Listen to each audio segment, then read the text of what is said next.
minutes fou, plus on rit. Des passionnés de transport en commun font revivre la mémoire des anciens bus et cars de notre territoire et peuvent même les remettre en circulation. Découvrez l'Histobus dauphinois à l'occasion des Journées du patrimoine.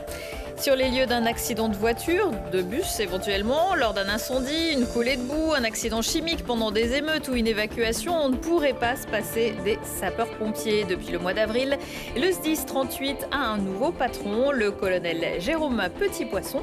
Il est l'invité de ce JT. Et puis, youpi, les brûleurs de loups ont remporté mardi soir leur premier match de la saison de Ligue Magnus. Grenoble a croqué les Aigles de Nice 5-0.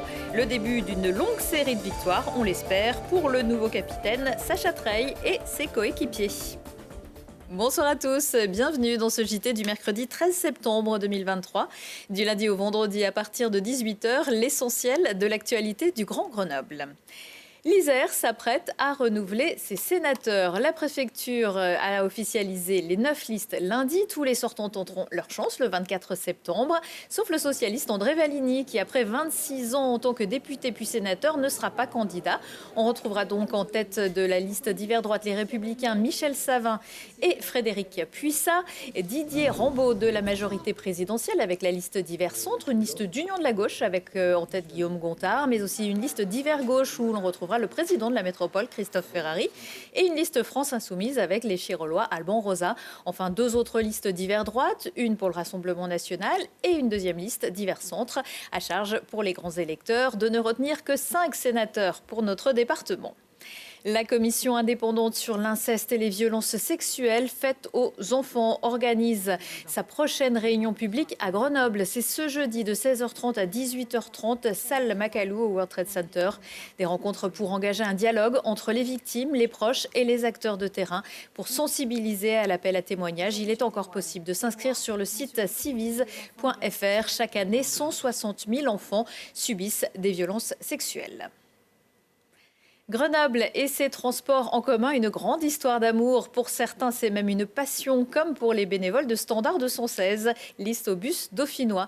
Toute l'année dans leurs locaux à Pont-de-Claix, ils retapent et bichonnent des anciens modèles. Et à l'occasion des Journées du patrimoine, samedi et dimanche, ils dévoileront au public certains véhicules avec le retour d'un véhicule emblématique. Lina Badreddine. C'est l'une des plus belles pièces de l'Histobus dauphinois. Cet ancien véhicule de l'armée de l'air est né au tout début des années 50 et a entièrement été restauré pour être identique à ceux utilisés dans le Dauphiné. Mais en 2021, l'autocar a eu une casse moteur.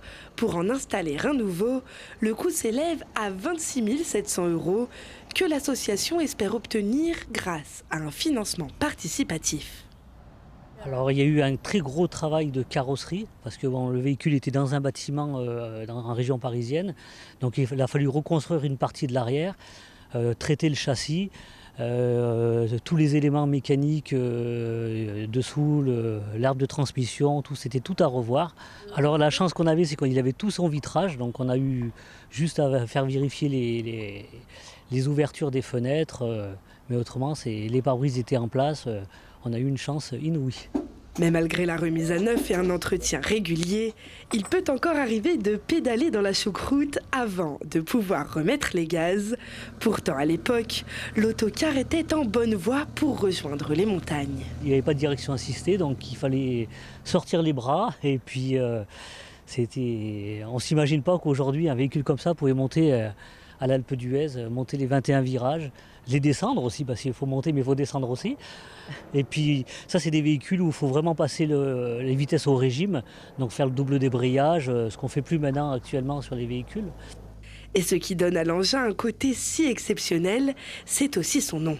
Et Chausson, c'est une marque qui a été très développée entre le milieu des années 40 et jusqu'au milieu des années 60.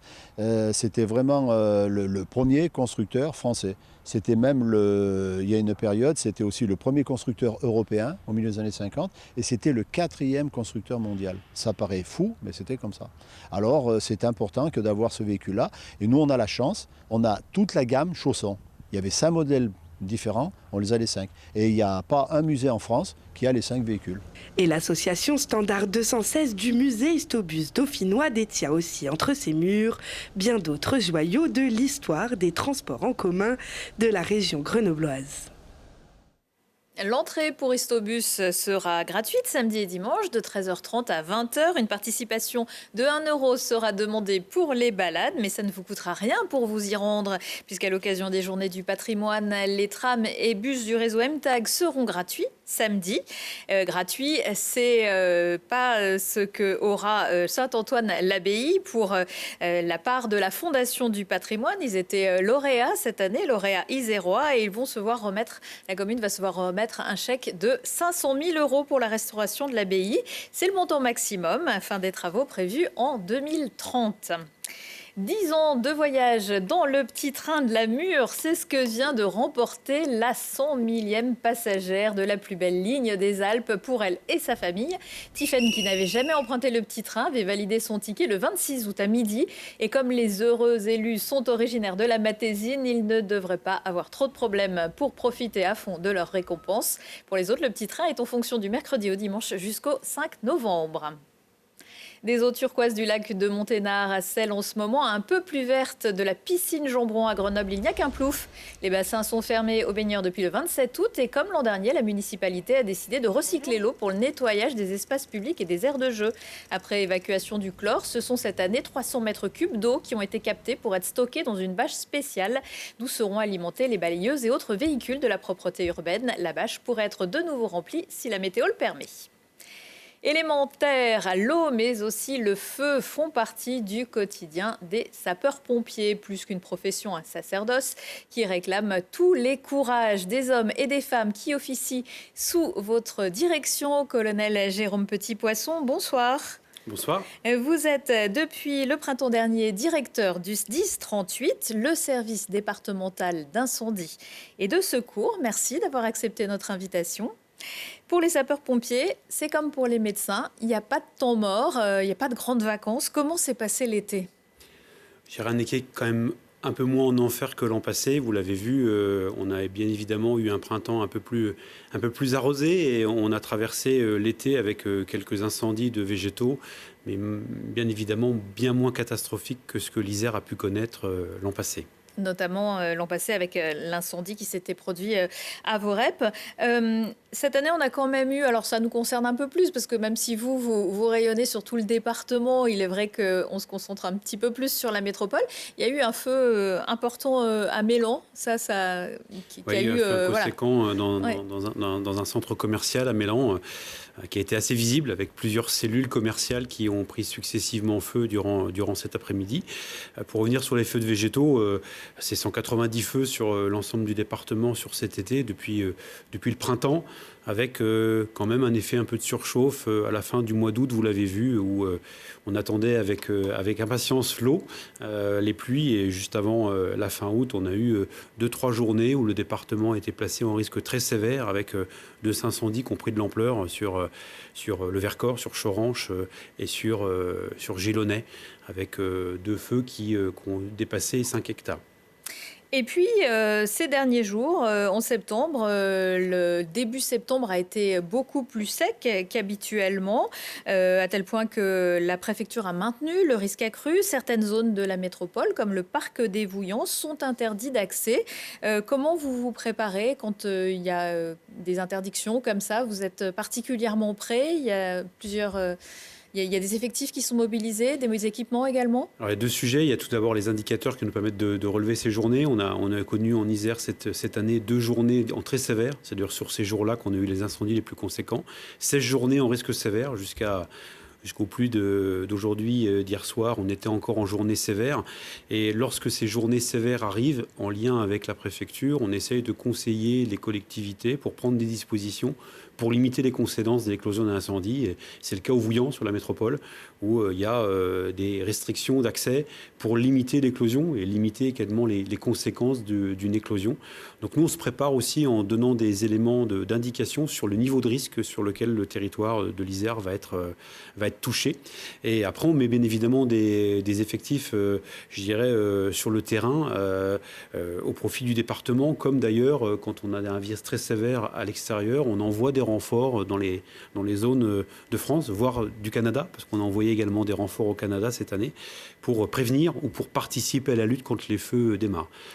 On essaye de faire ça aussi, parce que la stratégie française, c'est la lutte contre les feux naissants. Seuls 2 feux ont dépassé 5 hectares cette année. L'objectif, c'est d'essayer de mettre le paquet, si je puis dire, lorsqu'un feu démarre, pour qu'on évite qu'il prenne de l'ampleur, en mettant un gros dispositif au plus vite pour éviter qu'il dérape en feu un peu catastrophique. Et vous l'avez dit, des effectifs sont partis au Canada. Est-ce que pour des sapeurs-pompiers isérois qui sont peu confrontés à des énormes feux, ils en reviennent avec quelle impression? Est-ce qu'ils sont bien préparés pour aller affronter tout ça? Alors la stratégie de lutte est différente selon les pays et ils en reviennent aussi avec beaucoup d'expérience qu'on peut mettre à profit d'ailleurs du département.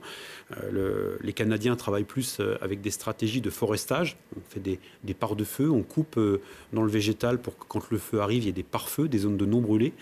Ce qu'on fait moins dans notre stratégie de lutte en France. Donc on en revient aussi avec de l'expérience. Puis quand on arrive, c'était des détachements d'une centaine de sapeurs-pompiers à chaque fois qui, de juin à août, ont été envoyés au Canada. Donc les Isérois étaient présents dans un dispositif national.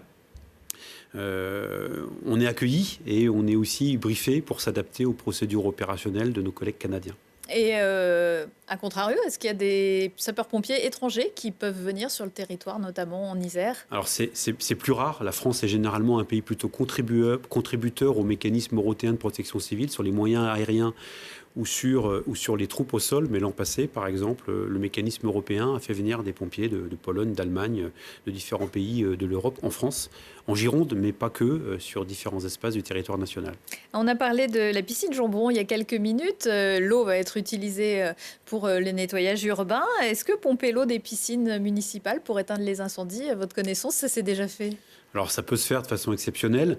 Le feu de forêt remonte vers le nord, prend de l'ampleur. On est encore, on dirait, sur du feu de végétaux dans le département, même si le risque augmente.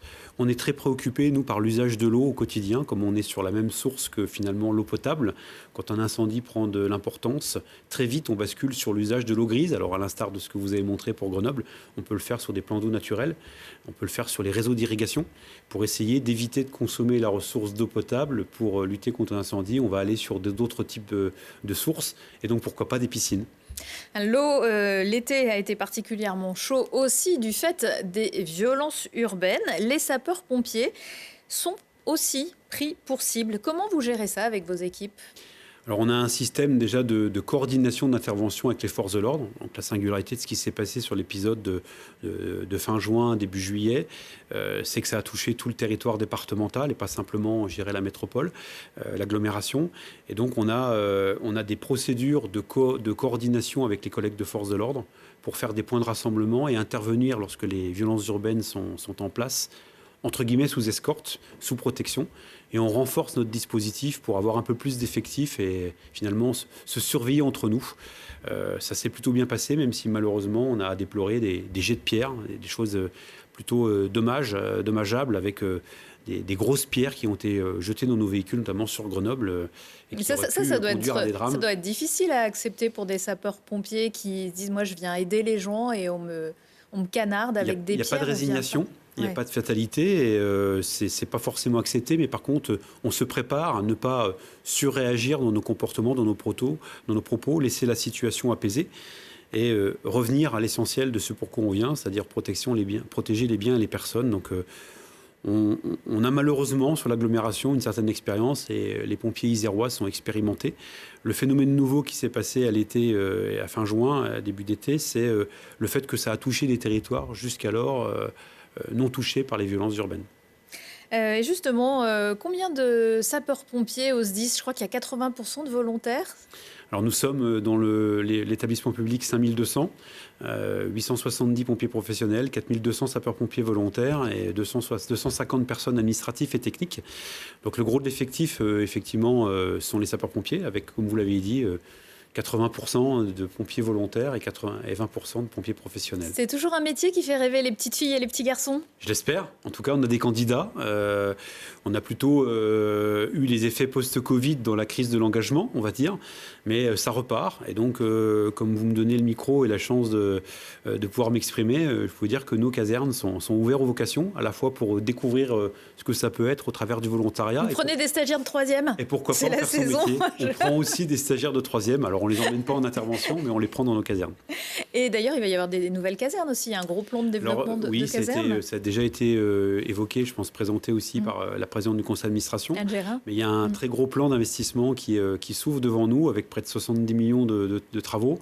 Et l'agglomération grenobloise est bien concernée avec plusieurs gros projets, Saint-Martin-d'Air, Cessiné-Parisais, Grenoble, qui sont dans ce plan. Merci beaucoup, colonel Jérôme Petit-Poisson. Je rappelle que vous êtes le directeur du SDIS 38. Merci. Le feu et la glace. Mardi soir, c'était le premier match de la saison à domicile pour les Brûleurs de l'Eau à Pôle Sud. Les Grenoblois recevaient les Aigles de Nice et fêtaient aussi les 60 ans du club en présence d'anciens joueurs. Score sans appel, 5-0 en faveur des Grenoblois. Peut-être un peu vexés de leur défaite à Cergy samedi dernier. C'est une victoire importante pour l'équipe. Ça fait du bien, après la dernière partie à Cergy.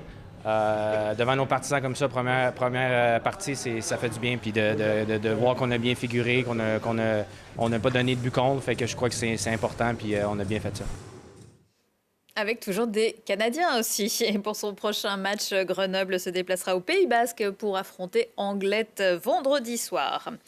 Comment marier le beau et l'utile? Élément de réponse à l'occasion de la Nuit du Design qui fait son retour à Grenoble jeudi au World Trade Center. Plus de 30 exposants sont attendus, de plus en plus soucieux de proposer de nouvelles solutions d'usage, soucieux de leur impact économique, sociaux et environnementaux.